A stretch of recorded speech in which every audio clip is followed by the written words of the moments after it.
So, even from an early age, I was always raised in a Christian environment and in a Christian home. My parents always had that clear example of the characteristics of Christ. And I can remember the faith and diligence that my parents had and the compassion that my mom always shows. I can clearly remember that even from early years. And so that always opened me up to want to ask questions and to want him to be in my heart. We would walk to church every Sunday because we were close enough. And I'd say, Daddy, like, how do I let him in my heart? How do I love Christ like you do? Like, what can I do? And he always answered, but there was never you're ready for the next step. And my little sassy self did not like that. I was ready. I was ready to get baptized. I was ready for Christ to just be my whole life and my whole focus. But I wasn't quite old enough. They wanted a little bit more maturity and understanding. And so I continued being persistent, and eventually I got to the age where at a summer camp, because my parents were the youth leaders at our church, and I would travel with them. And I said, you can't stop me anymore. It's tonight. Jesus is in my heart now. I've saved him, and when we get home, we're getting baptized. Like, it's time to go. After salvation, and maybe even a little bit before, my family and I, we started traveling, specifically to Mexico. We've gone on other mission trips to Guatemala. Guatemala has a very special place in my heart. But when I think of the first reality check I had, I think of Mexico. And I think of how I started so young there as a first grader, just playing tag, playing doctor. I can remember us using little pencils, and we would pretend we were giving vaccines or shots, and we'd all be sick and we'd be running around playing. I can remember all of that. But as I get older, even though I understood the need there and I understood why I was there serving, as you get older it becomes way more apparent. And leaving now, because we still travel there to this day, leaving now, it's really hard to leave the kids that I've grown up with, that we went from playing tag to middle school to high school. We went through that life together.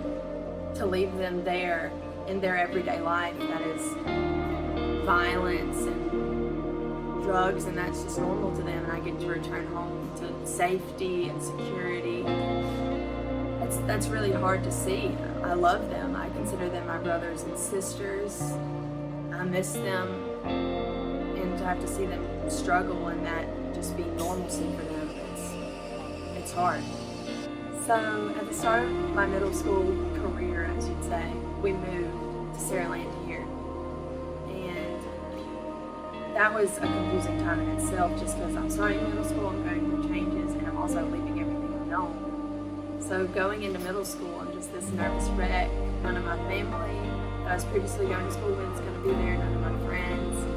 I was just so nervous that I wasn't going to make any friends, that nobody was going to like me. And maybe people did like me, my friend, but middle school's hard. I can vividly remember going there, and nobody really saw Finley. Nobody saw that I wanted to be their friend. That's what it felt like. It felt like I wasn't enough. It felt like every time somebody looked at me, that they were just looking at something they didn't want to see, that I was gross and unimportant. And the people that were making me feel that way, I was still seeking their values. What they said of me, I valued. And it led me to a dark place. In that time, I wanted to disappear.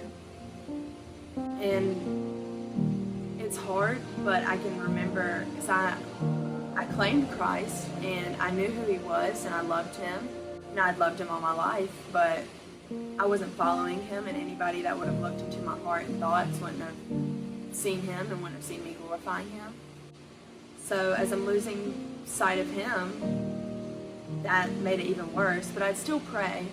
And I can remember one night just being like, God, I don't want to wake up anymore. I can't do it anymore. I can't be here anymore. Nobody wants me here. And that's hard. That's hard for a confused middle schooler to feel that, and I was just in a funk. I couldn't find any hope. I couldn't find any friends. Nobody wanted me there. Everybody was telling me, you're not enough. They're calling me names. It's just this time of also awkwardness. middle school's a terrible time. It seemed like there would never be the end to the tunnel. Like, this is never going to get better. It's never going to happen. I'm essentially just going to have to disappear and not be here anymore for it to ever get better. And that wasn't true. I found out I was very wrong. I started changing where I put my purpose and value.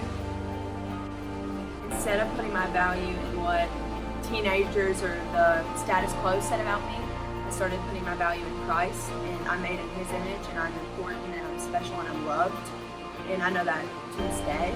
And so slowly you start moving towards hope, and I got farther and farther and farther away from that middle school funk, and the thoughts of loneliness and numbness just slowly started to dissipate. They started weaving the negativity out of my life. And that was one of the greatest feelings of, hey, I do have friends, and I do have somebody I can talk to, and my family is here, and Jesus is here.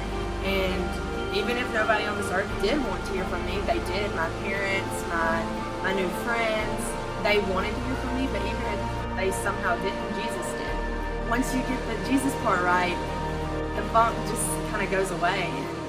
And I remember feeling like a marathon runner crossing the finish line, like moving out of middle school into high school. Coming out of middle school in that time of depression and despair and loneliness, I started walking with God, but that's not automatically going to get rid of all my problems. And one of my biggest problems that I've always struggled with has been anxiety and just anxiousness and stress. I've always had a big problem controlling it. And going into high school, even though I knew that was there and I've always known it was there, I was still very hopeful. And so I was that wide-eyed freshman that was so excited for everything. So I'm joining clubs, I'm getting responsibility, and one of my responsibilities was to speak in front of people. And that it gave me just so much anxiousness, like an overwhelming amount. It just felt like this big wave of disaster, like nothing would have went right when I was speaking. I was telling myself all the wrong things, basically digging myself deeper. And so that caused me to just slip into so much anxiety. I had the worst panic attack at school. I was embarrassed. I felt like I couldn't breathe. I was in this huge choir classroom, but it still felt like I was in this tiny little box of disaster.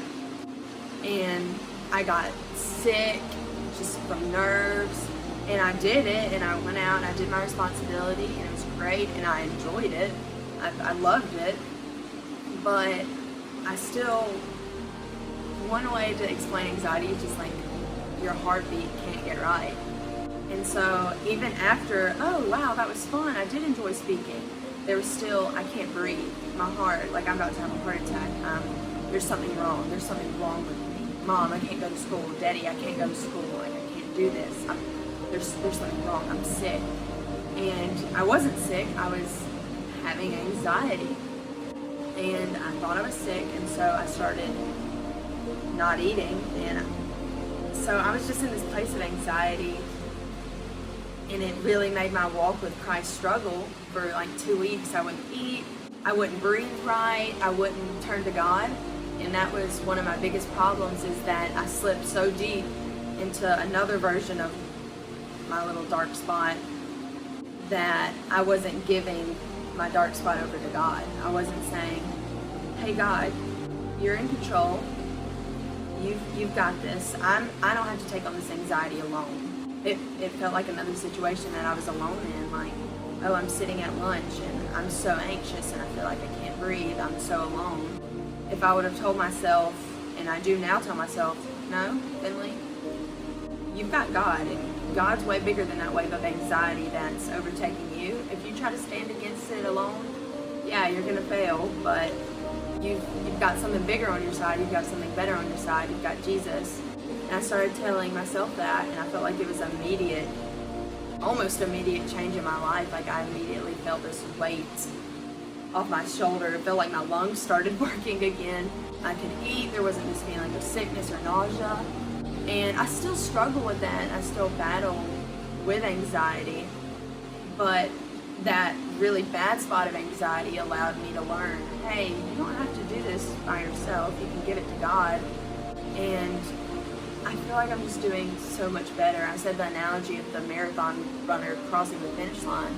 Like, that's how it feels walking with Christ every day. Like, even something bad happens, I'm not having the best day, it still feels like I can put my fist up in the air and just be like, wow, you made it through, you've got God on your side, and you've got nothing else, you've got Jesus, and that's the most important thing. It's honestly the best feeling, and it's helping me so much.